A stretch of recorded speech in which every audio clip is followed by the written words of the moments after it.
अब हम आपको बात ये बता रहे थे कि गाय में भी योग्यता है। अब योग्यता क्या है वो तो बताओ। 84 लाख जीव। ठीक है, सो योग्यता ये है कि गाय में एक ऐसा इंस्ट्रूमेंट है या एक ऐसी डिवाइस है जो डिवाइस करंट बनाती है। सूर्य के, ठीक है, जो डिवाइस करंट बनाती है। अब सोलर पैनल प्लेट हमने आज देखी, संसार को पता है, तो सोलर पैनल प्लेट एक ऐसी डिवाइस है जो सूरज की एनर्जी को करंट में डाइवर्ट कर देती है। ठीक है कि नहीं? इसका मतलब ये है कि सूरज में करंट है।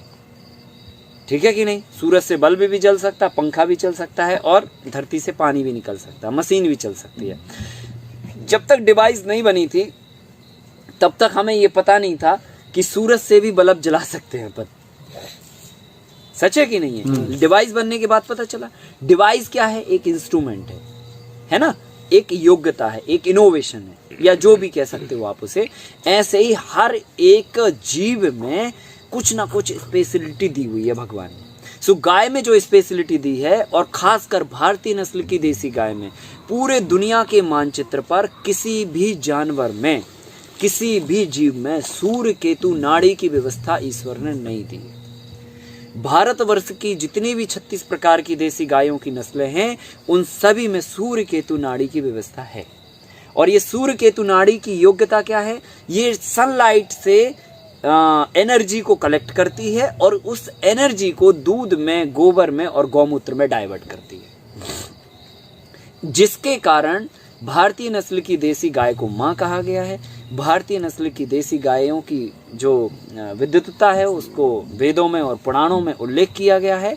और भारतीय नस्ल की देसी गाय के बगैर संसार के जो 16 सत्कर्म होते हैं हमारे, या उपनय संस्कार होते हैं हमारे, 16 संस्कार जिसे हम बोलते हैं, उन सभी 16 संस्कारों में गाय के गोबर को ऐड किया गया है। भारतीय संस्कृति में अगर आप बहुत अच्छे से अध्ययन करके देखोगे तो गाय का गोबर आपको हर पल मिलेगा। आपकी दिनचर्या से लेकर आपकी ज़िंदगी में गाय का गोबर आगे पीछे आपके रहेगा।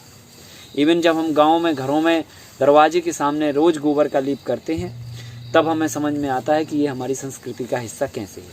ठीक है, जब आपकी शादी होती है, वैवाहिक मंडल में आप बैठते हैं, तब गोबर के गणेश बना के वहाँ पर पूजन होता है, तब हमें समझ में आता है कि गाय के गोबर की क्या महत्वता है। जब कोई अंतिम संस्कार जिसका हो जाता है, या अंतिम मतलब ऊपर चला जाता है, और जब उसको जहाँ पर जलाया जाता है तो गोबर का लेप करके और फिर वहाँ पर उसकी जो है डेड बॉडी रख के और जलाया जाता है, और जब उसकी राख समेटी जाती है उसके बाद फिर से गोबर का लेप किया जाता है। सो पैदा होने से लेकर मरने तक गाय का गोबर आपका पीछा नहीं छोड़ता। इवन जब गाँव में बच्चे पैदा होते थे, अब तो बच्चे तो पैदा हो रहे हैं पर वेंटिलेटर पे ही आके निकल के वहाँ पहुँच जाते, सीधे वेंटिलेटर पे, या अस्पताल में ही पैदा होते हैं। ठीक है, घरों में तो बहुत कम हो रहे हैं। सो घर में जब बच्चा पैदा होता था तब जो है ना, उसको घड़े में देसी गाय के कंडे की आग जला के और उसमें नीम की पत्तियां डाल के धुआं किया जाता था। ठीक है, कि भाई अभी अभी ये पैदा हुआ है, इसको ऑक्सीजन की सबसे ज़्यादा ज़रूरत होगी। सो देसी गाय का कंडा जब जलता है तो ऑक्सीजन को प्रोड्यूस करता है।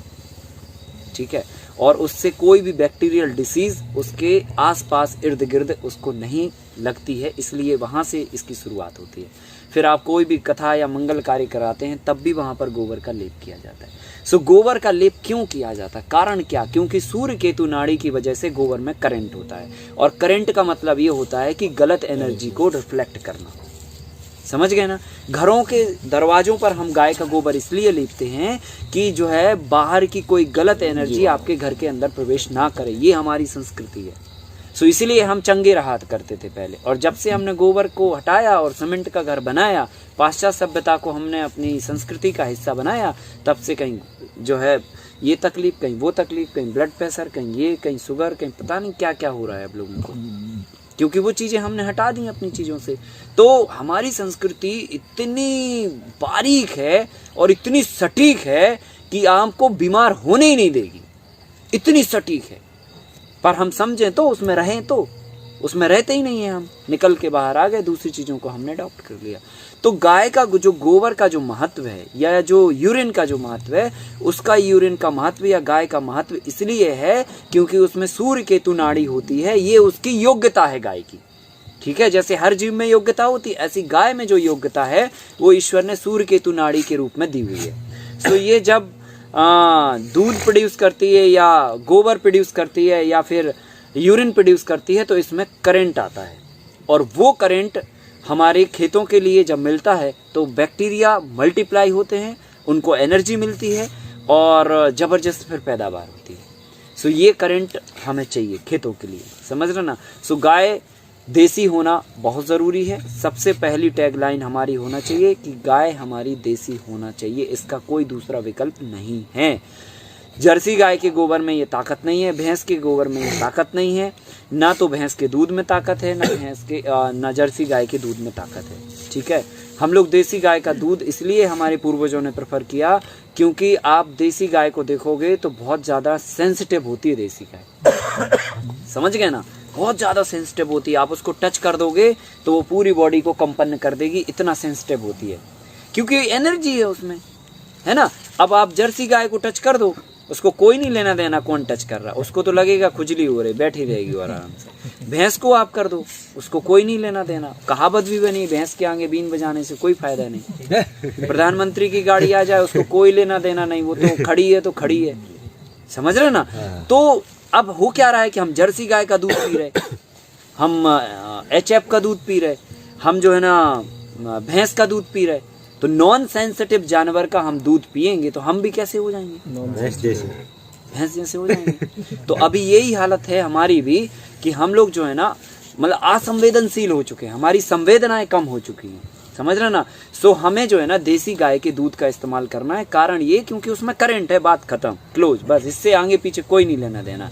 आपने देखा होगा गाय का दूध जो है ना हल्का सा पीला भी होता है, कारण ये क्योंकि उसमें स्वर्ण तत्व आता है, जो सूरज की जो एनर्जी होती है ना वो प्रत्यक्ष रूप से गाय के दूध में डाइवर्ट होती है। और दूध के साथ में वही चीज़ आती है हमारे गोबर में, वही चीज़ आती है हमारी यूरिन में। तो ये जो है ना हर जगह गाय के गोबर को आप महत्व दे सकते हैं और गाय के गोबर के साथ में ही हमें काम करना है, ठीक है ना। अब गाय को हमें डाइट क्या क्या देना चाहिए और कैसे इसको वो करना चाहिए, ये थ्योरी का विषय है। सो हम इसको आपको PDF के माध्यम से आप तक वो चीज़ पहुंचाते हैं। एक आइडियली हमें गाय की जो डाइट है वो क्या रखना चाहिए और संतुलित आहार के रूप में हमें गाय को कितना क्या क्या चीज़ें खिलाना चाहिए ताकि जो है ना हमारी गाय स्वस्थ रहे, बीमार ना पड़े और दूध ज़्यादा दे। ठीक है, अब हमें दूध ही ज़्यादा चाहिए ना, तो गाय की हेल्थ पर अगर आप ध्यान दे दोगे तो वो दूध अपने आप ज़्यादा देने लग जाएगी। भाई आप देखो बड़ी बड़ी हाईटेक डेयरियाँ देखी होगी आपने, HF गाय देखी है, वहाँ पर हम क्या क्या करते हैं, पंखा चलाते हैं, कहीं गड्ढा डालते हैं, समझ रहे ना, कहीं जो है ना उनको खुजली करते हैं, कहीं ये करते हैं, कहीं वो करते हैं। आप देसी गाय की तो सेवा कर लो इतनी, तो वो भी दूध देने लग जाएगी। आप डाइट सुधार दो उसकी तो दूध देने लग जाएगी, ऐसा थोड़ी है। सो ऐसा बिल्कुल भी नहीं है कि हमारी देसी गायों की नस्लों में दूध नहीं है या कम देती हैं, हमने उन पे खुराक पानी या बाकी चीज़ें कम कर दी, इसलिए दूध देना उन्होंने कम कर दिया है, ठीक है। सो दूध आप इम्प्रूवमेंट कर सकते हो। जो गाय 2-3 लीटर दूध देती है हम उसको 3-4-5 लीटर तक 6 लीटर तक भी ला सकते हैं। 2 लीटर वाली गाय को 3 गुना तक उसका दूध बढ़ा सकते हैं डाइट मेंटेन करके। तो जब हम इतना कर सकते हैं तो अपनी गाय के साथ में काम करें ना, क्यों जर्सी के पीछे पड़े और भैंस के पीछे पड़े, ठीक है कि नहीं। सो देसी गाय हमारे खेत में होना चाहिए जिससे हमारी खेती सुधरे, हमारी संस्कृति सुधरे और हमारी बीमारियां सुधरें और हम इस व्यवस्था के साथ में आने वाली जनरेशन के लिए कुछ अच्छा छोड़ के जाएं। सो इसलिए हमें देसी गाय के साथ में ही काम करना है और उसका साइंटिफिक कारण भी हमने आपको बता दिया क्यों, ठीक है।